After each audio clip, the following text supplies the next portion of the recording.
Hi there, I'm Natalie Podena and welcome to this video where I'm gonna talk about the DJI RS3.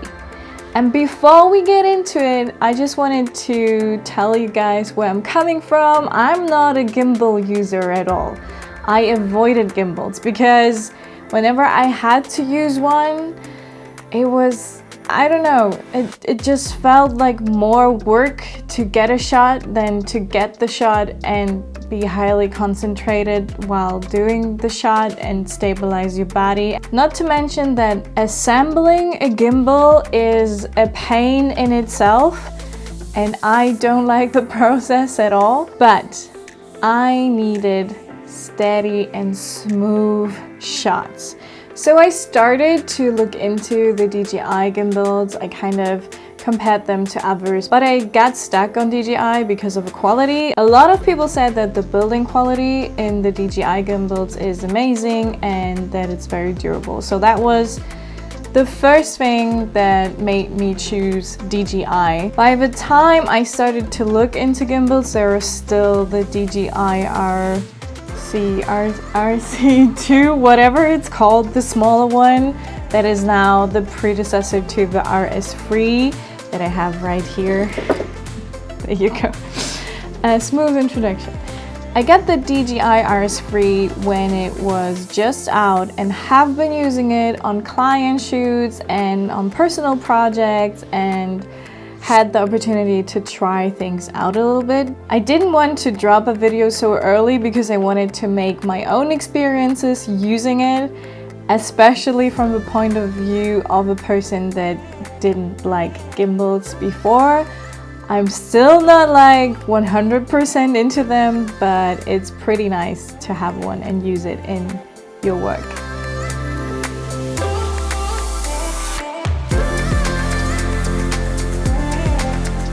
So on all the projects that I have been using this gimbal, I was pleasantly surprised that I could like hold it up the whole day or the whole shoot.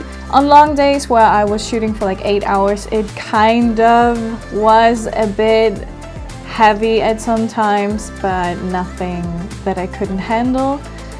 And that was a pleasant surprise. So I'm not quite sure what it weighs exactly. I think it's 1.3 kilos. I will drop a text, whatever that is in pounds. It has a good grip. It's not like, it doesn't feel weird. I never had an issue when I like dropped it down or something that I felt it wasn't secure enough. I went out with this gimbal for a bit to show you guys some footage, and I did do a hardcore comparison with gimbal and without.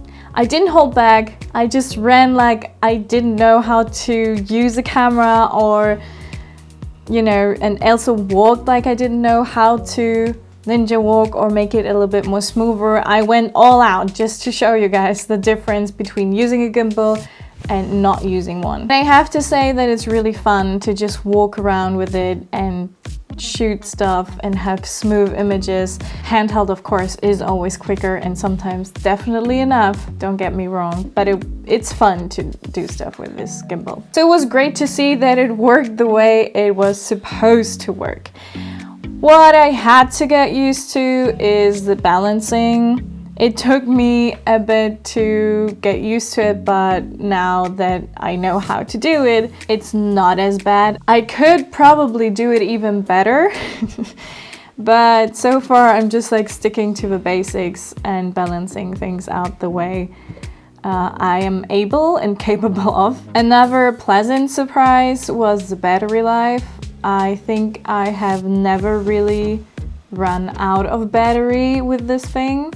I did, however, plug it in on longer shoots, but it also charges very fast, so I never ran out of batteries. If you happen to follow this channel, I did a horror short that was shot completely with the RS3 gimbal, and it was very important because we had running scenes and everything had to be very smooth and stable to get this atmosphere. I didn't find myself like only doing gimbal shots, if you know what I mean. Just, it's also a good thing to put down and on the table or something to film yourself even. Which brings me to another point, which is the app. I just recently discovered the app and what you can really do with it. You can set some points to certain areas, so if you time it correctly, it could look like someone is following you, your movement, when you're filming yourself, because you can set a point A and then a point B, and can set the time on how long the camera is on that point, how long the movement is going to take, and how long it will set there.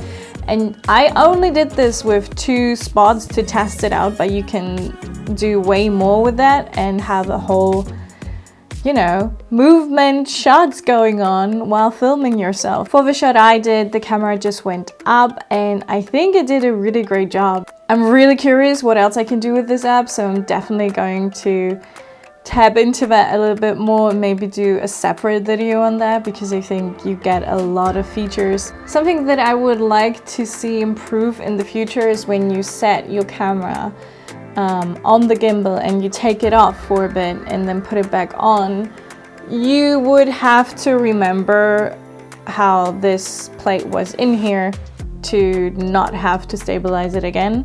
So kind of like little markings or more numbers on the side, because on this part, I don't know if you can see that, you have like numbers and you can kind of remember where it was, but on the small one you don't, and I don't really want to walk around with this one while shooting with the big one. So yeah, that would be a thing that I would like to see improved. There are different kind of modes, and to be honest, I haven't tried out every mode now because I was pretty satisfied with the one mode that I'm always using, which is just pan following. I definitely have to try out more, but for the most part I was just happy to have that, and I'm really new to the gimbal game, so it's still a bit getting used to.